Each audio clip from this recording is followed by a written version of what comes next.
welcome to my channel. If you're new here, welcome. If you've been here a hot minute, subscribe, give it a thumbs up. Look at my cute little kitty. Oh, he's gone. He doesn't care. If you don't like it, give me a thumbs down and maybe leave a comment. If you have any advice or just things that you would like to know about, please share. Definitely open to whatever there is out there. I hope that you can share it with somebody that might find it beneficial. That's how you say that. Are you new around here? It was really weird. I was trying to cover up an didn't work. Anyway, what we do is, or what I'm trying to do is things about self-love and self-improvement, coping skills, autism, mental health perspective, and lots of other things, because I don't really have a script. I'm a mom. So welcome to Poor Editing, which hopefully I'll have time before I upload this to put an intro, but probably not. This is definitely an on-the-fly kind of video, which all of them are, but I wanted to hop on here and say hello. I walked 8 miles this weekend for family with about 900 other people that were feeling crazy. They walked 35 miles, but this little girl could only do about, I think it was 8 miles altogether. And my special needs child went the whole way. We started at the front of 900 people, and by the end of it, we were at the back, and we were going strong. I was like, here's some Skittles. It's the taste of the rainbow. Chase it. She did awesome. I was very tired. I could barely even walk, and I had a full night of work ahead of me after all of that. So, but it was rewarding. It was rewarding in that I could do it. So anyway, if you have any input, questions, or advice, bring it. Give me a little heart with a comment. I want comments, guys. I don't even care if you say hi. Just like, I feel kind of like I'm talking to myself over here, which, let's be real, that's what YouTube is. But one of the things that I had talked about was kind of making a series, but I don't think I'm together enough to do a series, but I would really like to work on my coping skills. So something I have here, oh, look at this. After I walked all these miles, I came home to this beautiful warm blanket and some super cute socks, which my daughter says I look like an elf. All to keep me warm. I don't have enough oxygen or blood in my body these days, so my lips are bluish tinted and things happen that are weird. So I have very, very special dear friends and love that takes care of me in those areas. So anyway, but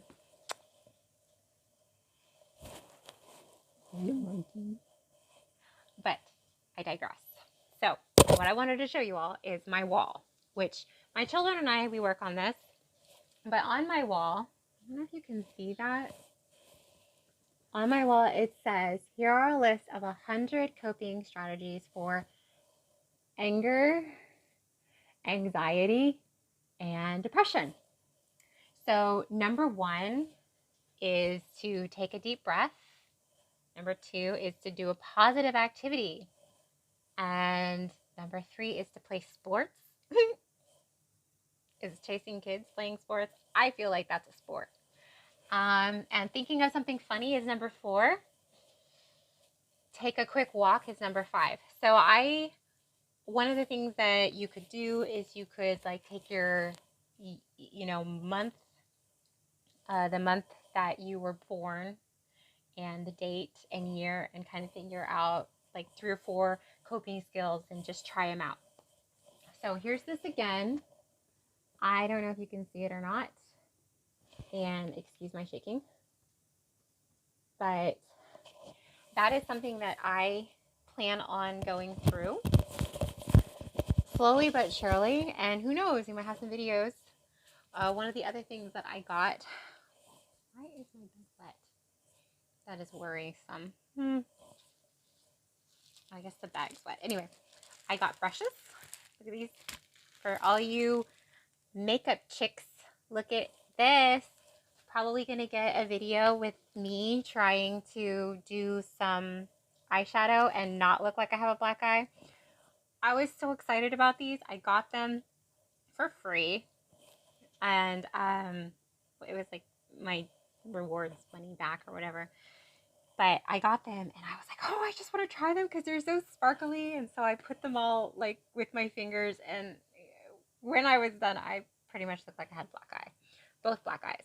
So, but these are some sick colors in this palette. So you're totally going to see this. And the other thing that I have been doing here is on the wall, some of the things that, you know, you have your coping skills that help you to get through when you are triggered. Yay! So a lot of times we respond to things. I respond to my triggers.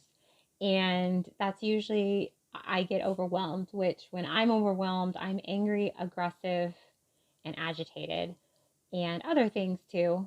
But finding the things that, you know, make you feel a certain way, when you know that, hey, it's not my hormones, or hey, this person really, yes, they're being a butt, but they're also just triggering me, you're able to focus on you and not what's going on. It doesn't make it any better, but you can hop over to here and do some of these thingies to kind of take a break from the lameness that is triggers.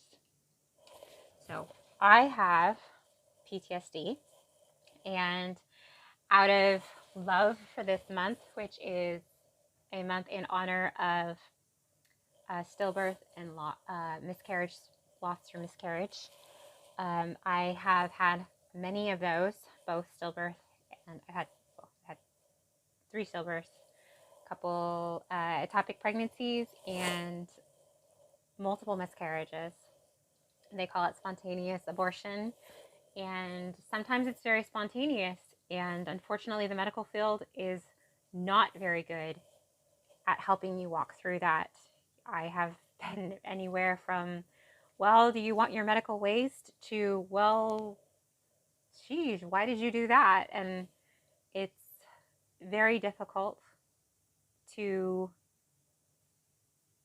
manage those, the way that the world looks at it and the way that I looked at it. You know, I spent many years just being like, oh, well, you know, losing babies, that's part of marriage and child raise and having children. And I know there's a lot of women out there that have had 5 or 6 miscarriages, and my heart goes out to you. I know there's women out there that have had 1 miscarriage and it ruined their life for a significant amount of time, and their marriage, their relationships, because it's so traumatic to be excited about this thing that your body is doing, and then to just have this poof gone. So my heart goes out to anyone that has been there, whether it's a chemical pregnancy, a ectopic pregnancy, a stillbirth, and even children. You know, I have had friends that have had children that were born, lived for 2 or 3 years, and just losing your child before you is the hardest thing. So, and it's really difficult to manage the day-to-day because you always have that burden. It never goes away. Like, it's just, you learn to deal with it. I think a lot of times like you learn to deal with war and lost relationships or family members.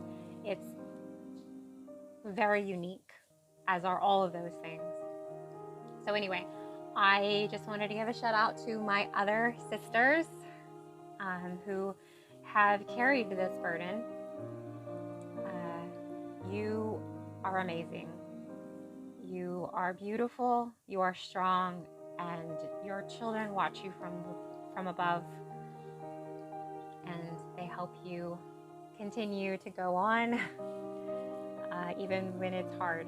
So anyway, that is my shout out for today. I also played tennis with a badminton racket, mind you, but I played tennis with my 11-year-old. I feel like I did pretty good for 30 whole minutes. So anyway, that's what I did to love myself today. What did you do? I hope you have a great week. Bye.